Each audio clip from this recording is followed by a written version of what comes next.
है और उसकी सरगर्मियां काफ़ी तेज़ी से बढ़ रही हैं। इस दौरान समाजवादी पार्टी की ओर से देश बचाओ देश बनाओ करके साइकिल यात्रा की शुरुआत उत्तर प्रदेश में हो गई है और समाजवादी पार्टी के राष्ट्रीय अध्यक्ष लोहिया वाहिनी अभिषेक यादव का इस दौरान अभी कुछ क्षण में गोरखपुर में उनकी साइकिल यात्रा आने वाली यूनिवर्सिटी की तरफ। तो चूंकि हम इधर से गुजर रहे थे और विश्वविद्यालय पर काफ़ी भीड़ थी, तो मिल चुका है हमारे साथ समाजवादी पार्टी के तमाम वो पदाधिकारी कार्यकर्ता।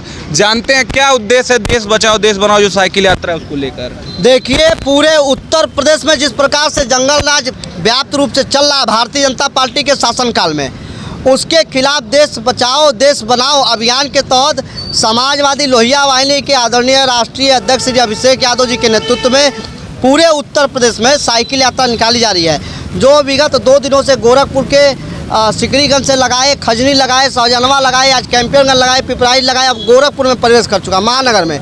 और कुछ ही क्षणों में गोरखपुर विश्वविद्यालय पे कुछ ही क्षणों में ये साइकिल यात्रा आ रही है। तमाम नौजवान साथियों के नेतृत्व में हम लोग उनका स्वागत और अभिनंदन करेंगे और ये संदेश देने का काम करेंगे, जिस प्रकार से भारतीय जनता पार्टी की सरकार ने नौजवानों को रोजगार के नाम पे ठगा है, छात्रवृत्ति के नाम पे ठगा है, शासन चुनाव के नाम पे ठगा है। अब ये बर्दाश्त नहीं होगा। अब हम लोग बदलना चाहते हैं। ये भारतीय जनता पार्टी की सरकार संविधान बदलना चाहती है, ये भारतीय जनता पार्टी की सरकार पूरी व्यवस्था बदलना चाहती है, लेकिन हम समाजवादी लोग जो इस देश को व्यवस्थित चाहते हैं, उत्तर प्रदेश को हम चाहते हैं कि विकास के मुख्य धारा में लाया जाए। जहां एक तरफ माननीय अखिलेश यादव जी के रहते शासन चुनाव होते थे, जहां गोरखपुर से लगाए समूचे उत्तर प्रदेश में विश्वविद्यालय, paramedical college, polytechnic college, engineering college बनाए जाते थे, छात्रों को लैपटॉप मिलता था, बेटियों को कन्या विद्याधन मिलता था, बच्चों को छात्रवृत्ति मिलती थी, मजदूरों को साइकिल मिलता था। लेकिन इस भारतीय जनता पार्टी की सरकार में आज उस शिक्षा के पास हम लोग खड़े हैं। गोरखपुर विश्वविद्यालय और प्रदेश के तमाम विश्वविद्यालय, प्रौद्योगिक विश्वविद्यालयों को निजीकरण की ओर ले जाया जा रहा है। हम लोगों का प्रयास है और खास करके माननीय अखिलेश यादव जी के नेतृत्व में एक बड़ा बदलाव किया जाए और आगामी 2024 के चुनाव में उत्तर प्रदेश, कहा जाता है ना कि उत्तर प्रदेश से ही दिल्ली की रास्ता जाता है, तो उत्तर प्रदेश की जनता जब अधिक लोकसभा की सीटें समाजवादी पार्टी को जिता के देगी तो हम लोग बदलाव करने के लिए तैयार होंगे। तो हम लोग स्वागत के लिए खड़े हैं। इसके पूर्व में घोषू उपचुनाव जो था वो समाजवादी पार्टी जीती है, इसको लेकर आप लोग क्या उत्साह थी, क्या खुशी थी और उसको लेकर 24 के इलेक्शन में क्या कहेंगे आप लोग? 24 के इलेक्शन में यही है कि बदलाव जनता चाह रही है, बदलाव होना है इस बार निश्चित है। आपको भी दिख ही रहा है समाज में कितनी अनीतियाँ व्याप्त हैं। और घोसी के चुनाव पे हम ज़्यादा कुछ नहीं कहेंगे। घोसी के चुनाव को तो पूरा प्रदेश देखा ही है, किस तरह से भाजपा की हार हुई है और समाजवादी पार्टी के प्रत्याशी की विजय हुई है।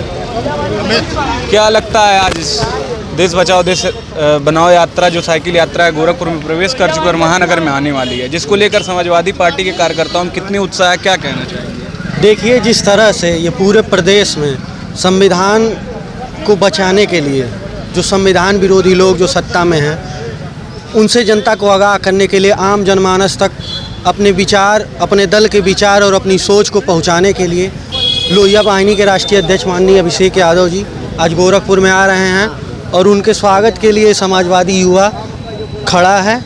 और मुझे पूरी उम्मीद है जब ये साइकिल यात्रा अपने अंतिम पड़ाव की तरफ चल रही होगी तो हमारे दल का विचार, हमारे दल की सोच आम जनमानस तक पहुंच रही होगी।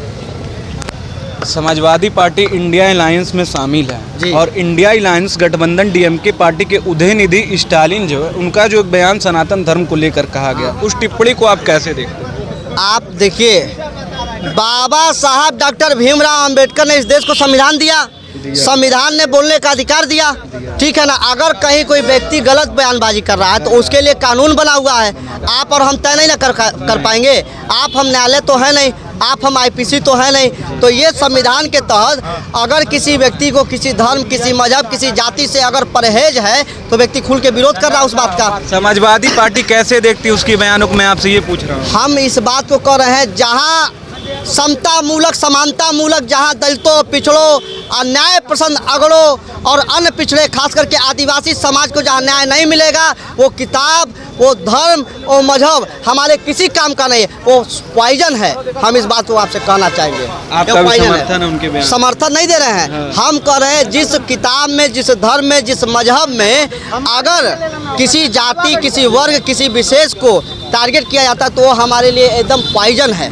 हम इस बात को कहते ये हैं। सही। हम केवल एक किताब को मानते हैं, बाबा साहब डॉक्टर अम्बेडकर के संविधान को मानते हैं, उसके अलावा कोई किताब हम नहीं मानते हैं। इस बात को जान लीजिए।